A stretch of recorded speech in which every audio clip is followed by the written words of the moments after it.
prosperity will literally ignore you and won't surface in your life. Absolutely. And the way the access to that feeling and the thinking that I deserve it is through enlightenment, through reading, through study. Why? When Frederick Douglass, his slave master, caught his wife teaching him how to read, and this is a time that if you were a slave and you were caught learning how to read, they would lynch you. It was a capital offense. They would hang you or shoot you or beat you to death. He beat him within an inch of his life. He crawled under the house, nursing his wounds, and he overheard the slave master speaking to the wife when she said, at a moment of anguish, "How could you do that to him? Why would you beat him within an inch of his life?" And he said, "Never teach a slave how to read, because if he ever learned how to read, he'll never be satisfied with being a slave." Now, the reason that we can look at people who are very comfortable being in the projects, H.B. Fuller said, ignorant people are poor and poor people are ignorant. Wait a minute, wait. H.B. Fuller, who trained, he trained some of the great people. You know, what's the guy, the cosmetology guy down there in South Carolina, Winston's. I know. Mr. He lives in Take your Winston-Salem. thought to the people. Yeah, you know who I'm talking Yeah, about. because I met with him. Brilliant He was trained by businessman. H.B. Fuller, right. He said, Mr. Fuller taught, ignorant people are poor, and poor people are ignorant. So people who have settled for a life of poverty are ignorant because they don't study, they don't read, they don't invest in themselves, they don't go to seminars and workshops. They look at you and say, "Oh, you're stupid, $5,000 for a seminar workshop?"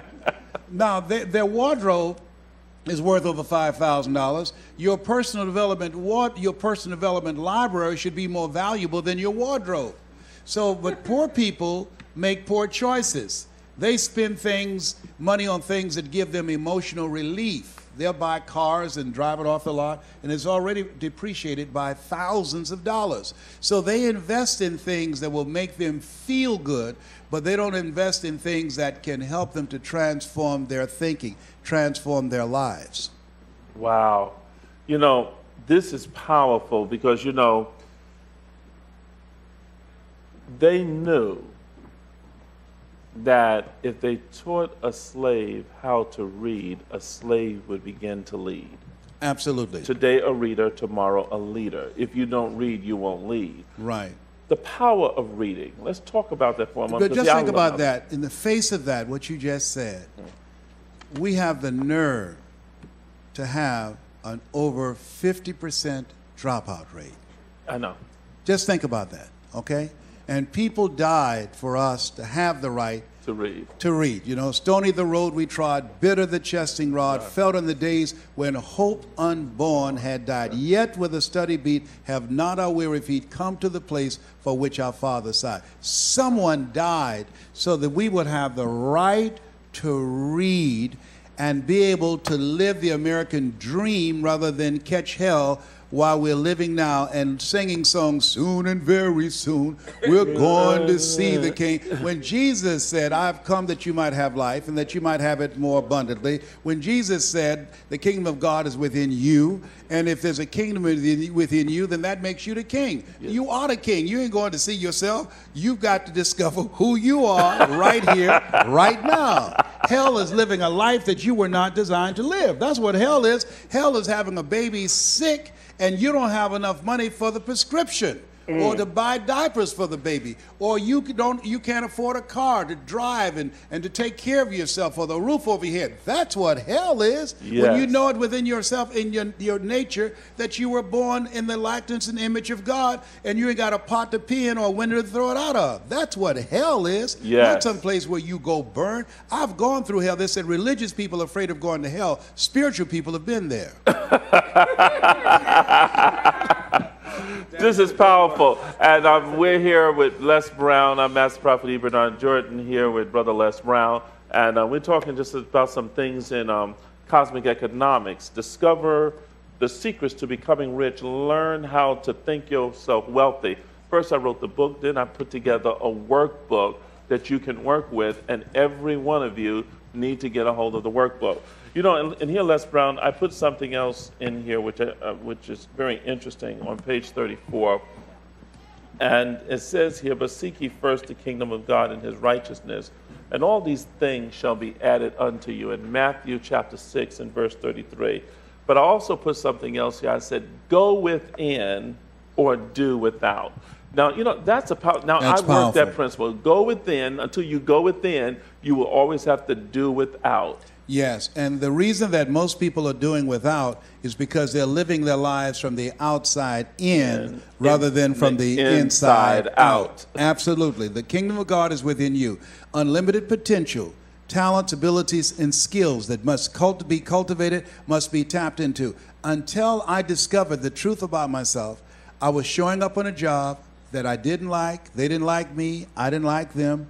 I would come in late, asking what time it was. I took numerous breaks that I shouldn't have taken. I would leave work early. They paid me just enough to keep me from quitting. I worked just hard enough to keep from getting fired. You know what I'm saying? I'm telling you, I did this. I hated my job. I mean, just being in a building, coming and seeing the same ugly faces day in and day out, it drove me crazy. I would sit looking out the window, just wishing I was out there. And that's why I can't work for somebody. Because I'm not mentally fit. I'm not well. You're not mentally I got fit. problems. You got to work problems. for somebody. No, I got problems. So I had to go outside. I would walk outside and come back in, walk outside and come back in. I had to get outside to get the sun because I suffer from claustrophobia. And I was going from job to job. I used to work for the Miami Sanitation Department. I was a garbage collector. But young lady said, what kind of work you do? Hey, baby, I'm a sanitary technician. So it is that there was a divine restlessness. I knew there had to be more. And we're saying to those of you, if you feel in your heart of hearts that there's got to be more, cosmic economics will confirm for you that this feeling, that still small voice within you, have you ever said to yourself, boy, if I just listen to my first mind, that's that still small voice within you. And that first mind is saying to you right now, you need something. Your best thinking has brought you to this far. Einstein said, the thinking that has brought me this far has created some problems that this thinking can't solve. Cosmic economics will help you to transform your thinking and help you to begin to access the power within you, that unlimited kingdom to produce the life that you deserve. Wow. You know, cosmic economics, we done this package around 2004, 2005. The Spirit told us to release it now, during the time of one of the greatest economic downturns, this recession / Great Recession. They're trying to keep from saying depression. But yet, a depression, when a person is depressed, you are only depressed because depression is a lack of expression. When you find your expression, you come out of depression. Yes. See that come on now. Can we work with You're that? You're indulging in verbal gymnastics now.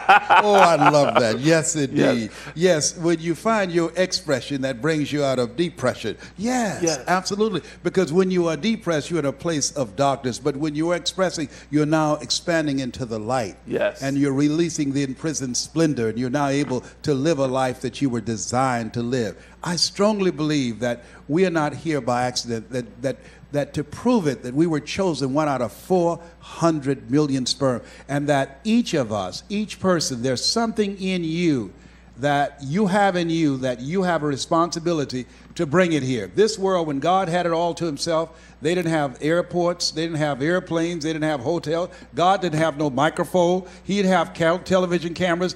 Nothing existed here. Everything that exists here first came from a thought, and it came through man. There's something that you have in you that's supposed to come through you. That's why we say cosmic. There's something that you have in you that's going to affect the planet. And as you think about that, you don't want to be with most people in that thinking of what Charles Waldo Emerson, who said that most people go to their graves with their music still in them. You have some gifts in you. You have some talents in you. You have some books in you. You've got some speeches in you. And cosmic economics will help you to gain access to that which is within you so that you can express it and make sure that we all are able to be a blessing because you showed up. Leave a legacy.